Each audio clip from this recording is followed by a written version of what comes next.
કેમ છો વિદ્યાર્થી મિત્રો? આજે આપણે નામાના મૂળ તત્વો ભાગ 2 માં ચેપ્ટર નંબર 4 નાણાકીય પત્રકનું વિશ્લેષણ વિશે ચર્ચા કરીશું. આ ચેપ્ટર તમારે બોર્ડમાં 4 માર્કનો એક દાખલો આવે છે જે બહુ સરળ છે.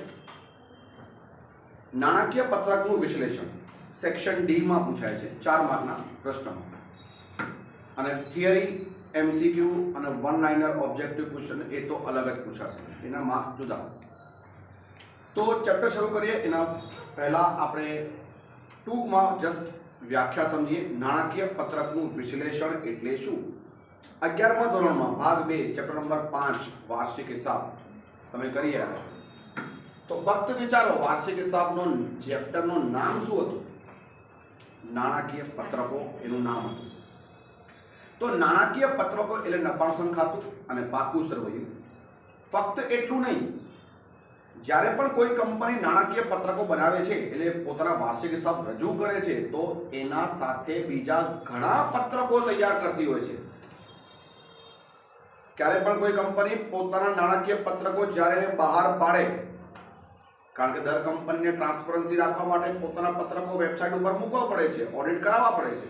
તો નાણાકીય પત્રક એટલે નફા નુકસાન ખાતું અને પાકું સરવૈયું સાથે સાથે બીજા ઘણા પત્રકો પણ તૈયાર કરવાના હોય છે. તમને ખ્યાલ નહીં હશે, રોકડ પ્રવાહ પત્રક જે છે એ પણ નાણાકીય પત્રકનો એક ભાગ છે.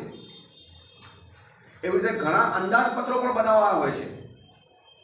તો બધાને નાણાકીય પત્રકનો સમાવેશ કરવામાં આવે છે. તો નાણાકીય પત્રકનું વિશ્લેષણ એટલે શું? બહુ સિમ્પલ. નાણાકીય પત્રકમાં સમાવિષ્ટ થતા બધા આંકડાઓ ઉપરથી જે તારણો કાઢવામાં આવે એને વિશ્લેષણ કહેવાય છે. વિશ્લેષણની વ્યાખ્યા 12મા ધોરણમાં સમજાવવી કોઈ જરૂરી નથી. ખ્યાલ હશે વિશ્લેષણ કોને કહેવાય. ક્યારે પણ આપણે કોઈ પણ પત્રકો, કોઈ પણ વસ્તુ, કોઈ પણ માહિતીનું, કોઈ પણ ડેટાનું સ્ટડી કરીને પછી કન્ક્લુઝન ઉપર આવીએ છીએ. ટૂંકમાં જેને કહીએ અર્થઘટન કરીને તારણો ઉપર આવીએ છીએ, એને વિશ્લેષણ કહેવામાં આવે છે. તો નાણાકીય પત્રકનું વિશ્લેષણ એટલે નાણાકીય પત્રકોમાં સમાવેશ થતા બધા આંકડાઓનું અર્થઘટન કરી જે તારણો કાઢવામાં આવે એને નાણાકીય પત્રકનું વિશ્લેષણ કહેવાય છે. હવે નાણાકીય પત્રકનું વિશ્લેષણની વ્યાખ્યા સમજાયા પછી આપણે દાખલા શરૂ કરીશું. દાખલા 2 પ્રકારના છે. એક છે તુલનાત્મક પત્રકો અને સેકન્ડ છે સામાન્ય માપના પત્રકો. જેમાં ફર્સ્ટ ટોપિક તુલનાત્મક પત્રક આપણે તૈયાર કરીશું. તુલનાત્મક પત્રક નફા નુકસાન ખાતાનું પણ પૂછાઈ શકે અને પાકા સરવૈયાનું પણ પૂછાઈ શકે. તો આજે આપણે નફા નુકસાન ખાતાને લાગતું તુલનાત્મક પત્રક વિશે ચર્ચા કરીશું. તો તમને જે પણ માહિતી આપેલી હોય, સૌથી પહેલા તમે કહો કે આ તમારું ફોર્મેટ છે, જેમાં તમે નોટબુકમાં પાછળથી 4 કોલમ ડ્રો કરો. 1 2 3 4. એક નોંધ નંબર, જેમાં આપણે ક્યારે કંઈ લખતા નથી, અને પછી વિગત જેટલું કોલમ તમારું નોટબુકમાં વધારે હશે એટલો ઉપયોગ થશે, એટલે પાછળથી ડ્રો કરવાનો. 1 2 3 4 નોંધ નંબર. તો પહેલો કોલમ આવશે વિગત, સેકન્ડ નોંધ નંબર, થર્ડ જે છે અને ફોર્થ જે છે એમાં તમે જ્યારે પરીક્ષામાં દાખલો આપેલો હોય તો ખાસ જોજો. સૌથી પહેલા કોલમ આવે શરૂઆતના વર્ષનો એટલે ગયા વર્ષનો આપણે કહીએ, પછી આવે ચાલુ વર્ષનો. આમાં વિદ્યાર્થી મિત્રો રકમ લખવામાં ભૂલ ના કરતા, આખો દાખલો ખોટો પડી જશે. પહેલા કોલમ આવશે ગયું વર્ષ, પછી આવશે ચાલુ વર્ષ. જેમ આપણે જે દાખલો ગણવાનો અત્યારે ગણીશું એમાં 2016 અને 17 છે, તો ગયો વર્ષ 16 કહેવાય અને પછી 17. અને આ 4 કોલમ, જેમાં સેકન્ડ કોલમ તો ખાલી રહેવાનો છે, પહેલો, ત્રીજો, ચોથો તમને એક્ઝામમાં પરીક્ષામાં આપેલો હશે. એના ઉપરથી તમને તુલના કરવાની છે, કમ્પેરિઝન કરવાની છે ગયા વર્ષને ચાલુ વર્ષથી. તો છે નેક્સ્ટ કોલમ. જો મેં ક્રમ નંબર આપ્યા છે, 1 2 નંબર જે છે એ નોંધ છે, 3 નંબર ગયો વર્ષ, 4 નંબર ચાલુ વર્ષ. તફાવત રૂપિયામાં એ 5મો કોલમ, અને એ બરાબર હોય છે ચોથું માઇનસ ત્રીજું. એટલે ચોથા કોલમમાંથી ત્રીજો કોલમ માઇનસ કરવાનો. ખાસ ધ્યાન રાખજો. એટલા માટે કહું છું કોલમ ધ્યાન રાખજો કે પહેલા ગયા વર્ષ પછી ચાલુ વર્ષ. અને 5મો કોલમ જે તફાવત છે, તફાવત શેમાં? રૂપિયામાં. એ 5મો બરાબર 4 માઇનસ 3, ચોથામાંથી ત્રીજો બાદ કરવાનો. અને છઠ્ઠો કોલમ પણ તફાવત છે, પણ તફાવત ટકાવારીમાં. અહીંયા રૂપિયામાં, અહીંયા ટકાવારીમાં. અને છઠ્ઠો નંબર કોલમ છે એ 5મો નંબર કોલમ ગુણ્યા 100 ભાગ્યા ત્રીજો નંબર કોલમ, પાંચમો ગુણ્યા 100 ભાગ્યા ત્રીજો. તો આ ક્રમ નંબર યાદ રાખવા 1 2 3 4 5 બરાબર 4 માઈનસ 3 6 બરાબર 5 ગુણ્યા 100 ભાગ્યા 3. હવે તમારે ખાલી કેલ્સીનું કામ છે બેટા, બીજું કઈ કામ નથી આમાં. તો સૌથી પહેલા આપણે આ ચાર કોલમ બનાવીશું. પહેલા ચાર કોલમ બધા લખી દેવા, પછી છેલ્લે પાંચમો અને છઠ્ઠો નંબર કોલમ તૈયાર કરવો. હવે નફા નુકસાનનું ખાતું છે એટલે વિદ્યાર્થી મિત્રો ખાસ ધ્યાન રાખજો, પરીક્ષામાં તમે જે વાર્ષિક હિસાબમાં કંપનીના વાર્ષિક હિસાબમાં તમે નફા નુકસાન ખાતું શીખ્યા, પહેલા આવકો, પછી ખર્ચાઓ, પછી નફો, કરવેરા પહેલાનો, પછી કરવાની જોગવાઈ, પછી કરવેરા પછી નફો, એ ફોર્મેટ જ ફોલો કરવાનો છે. એ ફોર્મેટ જ ફોલો કરવાનો છે. ખાલી એક છૂટ છે તમને કે ખર્ચાઓમાં કંપનીના વાર્ષિક હિસાબમાં જે તમે ક્રમ આપો છો 2 થી લઈને 9 નંબર સુધી, એ કંપનીના વાર્ષિક હિસાબ ચેપ્ટરમાં તો ક્રમ અનુસાર જ હોવા જોઈએ. આમાં ખર્ચાઓ ઉપર નીચે થશે તો ચાલશે. ઠીક છે બેટા? તો તમે જો દાખલો નંબર 7મો મીના કંપની લિમિટેડ નો નફા નુકસાનના પત્રકો પરથી તુલનાત્મક પત્રક તૈયાર કરો. તો શરૂ કરીએ. સૌથી પહેલા આપણને આપણા ફોર્મેટ પ્રમાણે જવાનું છે આવકો. એમાં આવકમાં કઈ આવક છે દાખલામાં જુઓ, એક છે વેચાણની ઉપજ, જેને આપણે કામગીરીની ઉપજ કહીએ છીએ, પણ અત્યારે આપણે વેચાણ લખી શકીએ. જુઓ અહીંયા દાખલામાં તમને 2017 પહેલા આપ્યો છે, 16 પછી આપ્યો છે, એટલે એ ધ્યાન રાખવાનું. આપણો કોલમ પહેલા 16 હશે, પછી 17 હશે. તો રકમ પણ એ પ્રમાણે લખવાની, 52 લાખ અને 45 લાખ. બીજી કઈ આવક છે પહેલા જોઈ લો. અન્ય આવક આપેલી છે, તો અન્ય આવક 10 લાખ અને 2 લાખ. હવે આવકો પૂરી થઈ તો અહીંયા આપણે કુલ આવક જે આપણે વાર્ષિક હિસાબમાં પણ કરીએ છીએ એ પ્રમાણે કુલ આવક કરી લો. 62 લાખ અને 47 લાખ. હવે આવશે બેટા ખર્ચા. હવે ખર્ચા તમારે કયા આપેલ છે જુઓ. સૌથી પહેલા છે ખરીદી, ચોખ્ખી ખરીદી 38 લાખ અને 32 લાખ.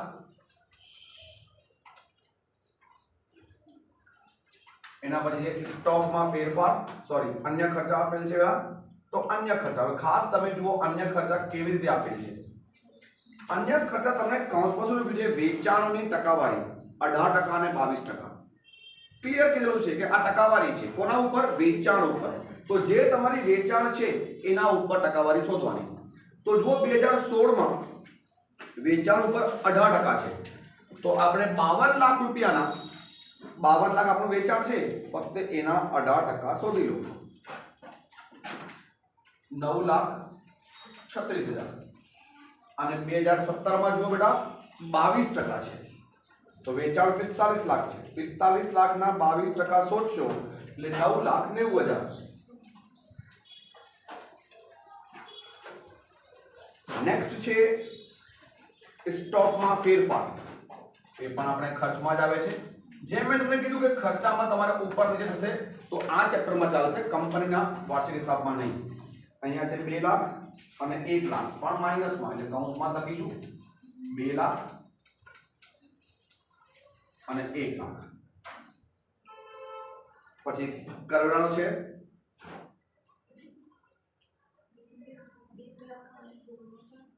ચોખ્ખી, હા અહીંયા 1 લાખ છે, સોરી રકમ વર્ષ પ્રમાણે લખવામાં ભૂલ થઈ.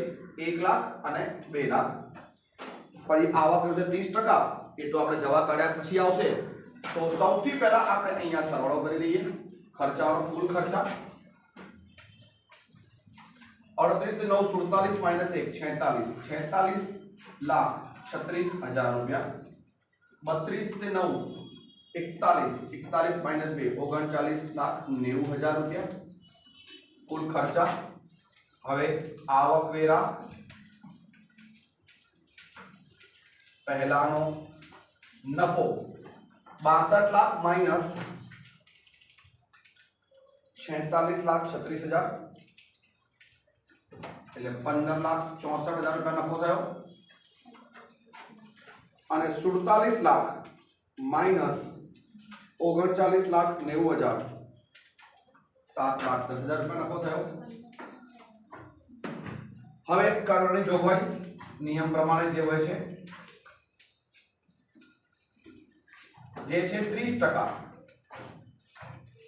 ક્યારે ક્યારે પરીક્ષામાં કરવાની જોગવાઈ આપેલી નથી હોતી, આપેલ ન હોય તો તમે ઘણા બાળકો શું કરે, કરવાની જોગવાઈમાં 0 લખે અને પછી કરવા પછીનો નફો લખી શકો છો। અને આ ચેપ્ટરમાં તમે ઈચ્છો તો આવકવેરાની જોગવાઈ ન આપેલી હોય તો સીધી આવકવેરા પહેલાના નફાને જ આવકવેરા પછીનો નફો લખીને આગળ તમે ન લખો તો પણ ચાલે, કારણ કે કરવાની જોગવાઈ નથી એટલે જે નફો પહેલાનો છે એ જ પછીનો છે, તો તમે સીધો પછીનો લખી નાખશો તો પણ ચાલશે। અહીંયા 30% છે તો 2,13,000 અહીંયા આવશે અને માઈનસ કરીશું તો 4,97,000 રૂપિયા આવકવેરા પછીનો નફો।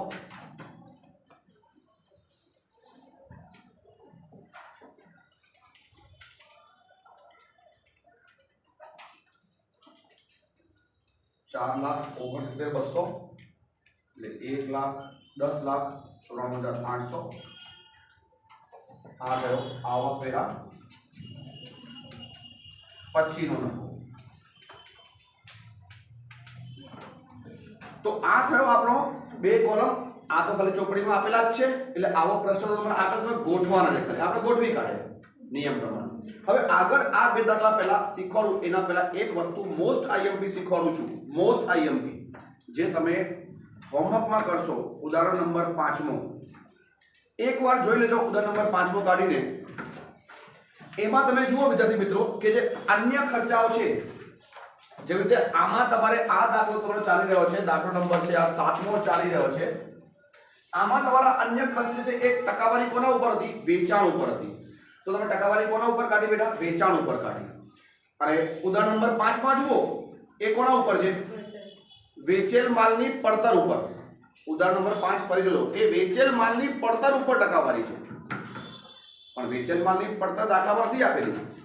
તો વેચેલ માલની પડતર એટલે શું કરવાનું? તમને ખરીદીમાં યાદ રાખજો, ખરીદીમાં જે સ્ટોકમાં ફેરફાર છે એ પહેલા કેલ્સીમાં પ્લસ માઇનસ કરો। એટલે સ્ટોકમાં ફેરફાર પ્લસ હોય તો પ્લસ કરજો ખરીદીમાં, અને માઇનસ હોય તો માઇનસ કરજો। તો તમે ઉદાહરણ નંબર 5માં જુઓ, પહેલા 2016માં ખરીદી કેટલી છે?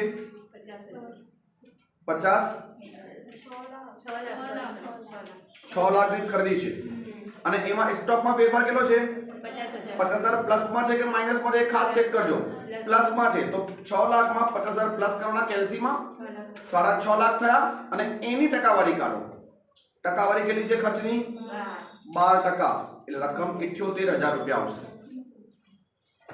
એવી રીતે બીજા વર્ષમાં જુઓ, એમાં આપણી ખરીદી કેટલી છે? 9 લાખ, સ્ટોકમાં ફેરફાર કેટલો છે?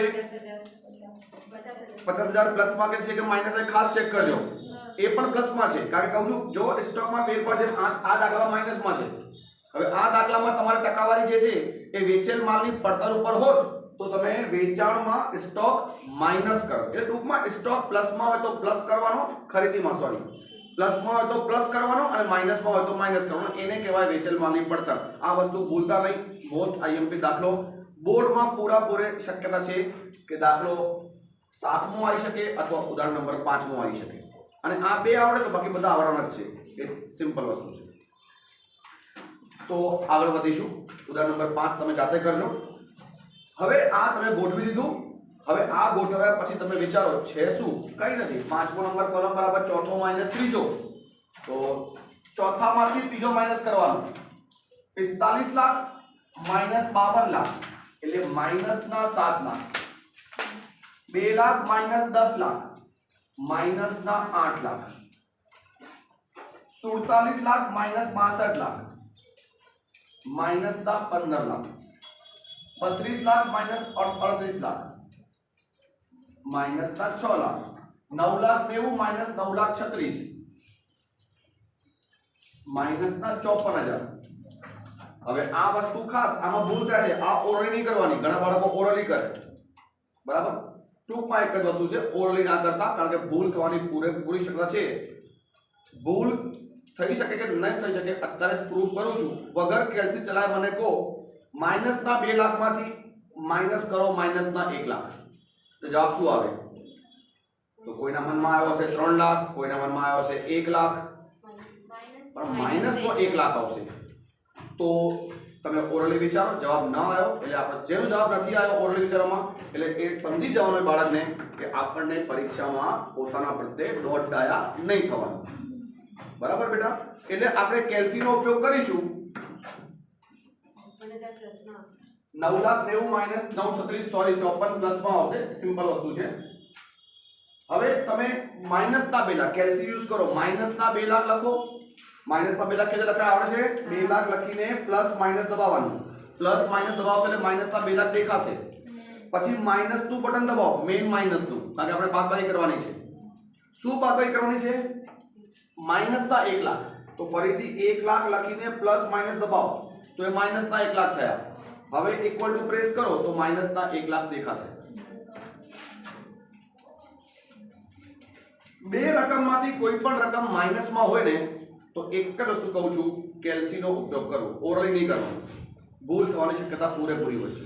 વધી આગળ 39,90,000 માઇનસ 46,36,000 એટલે માઇનસના 6,46,000.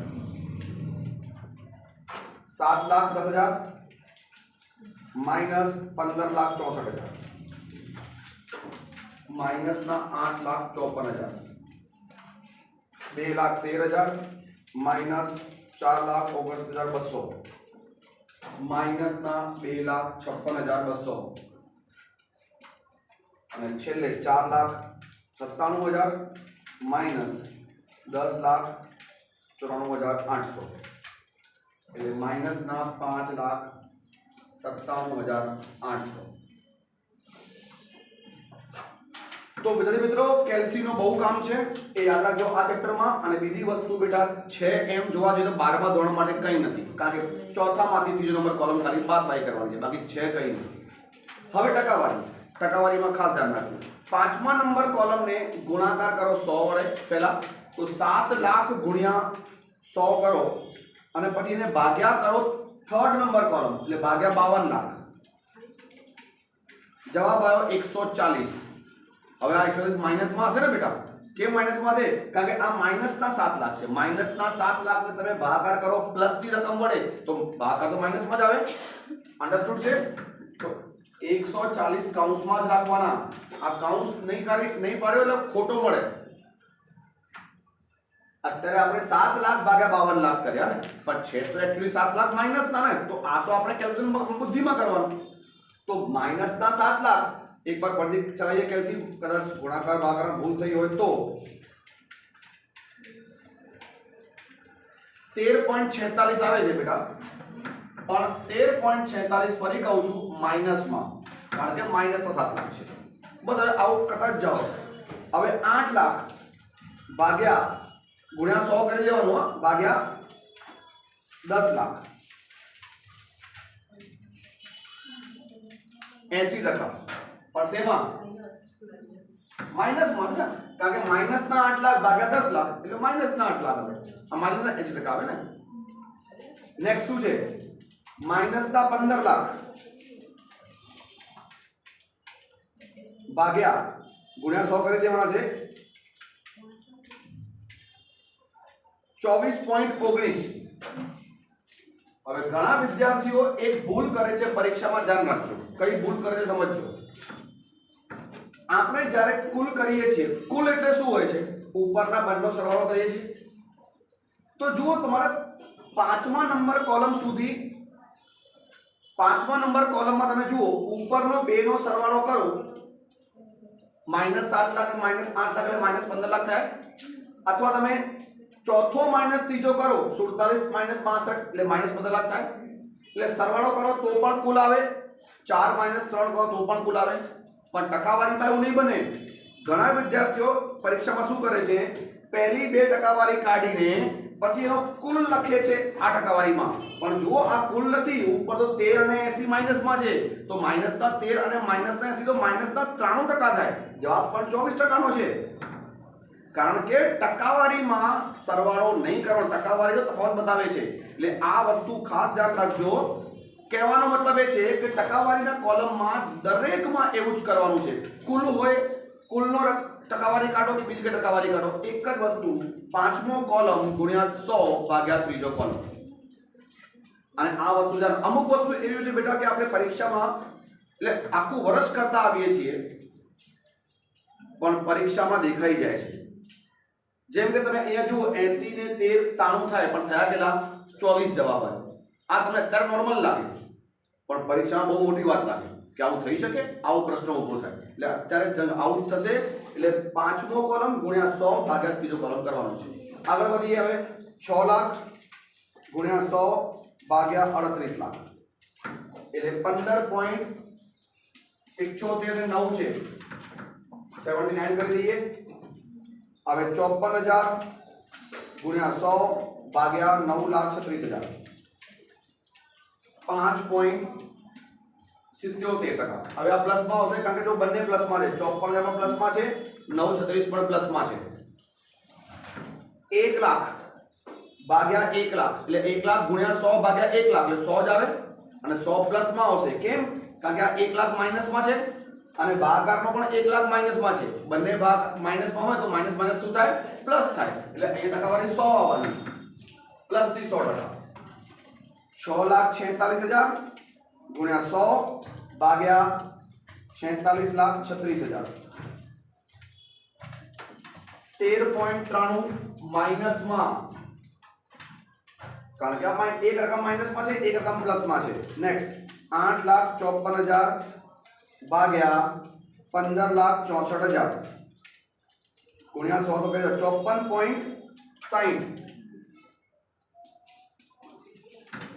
માઇનસમાં.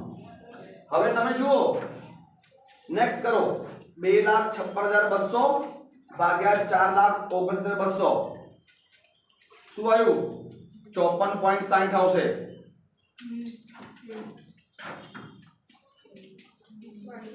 માઇનસમાં.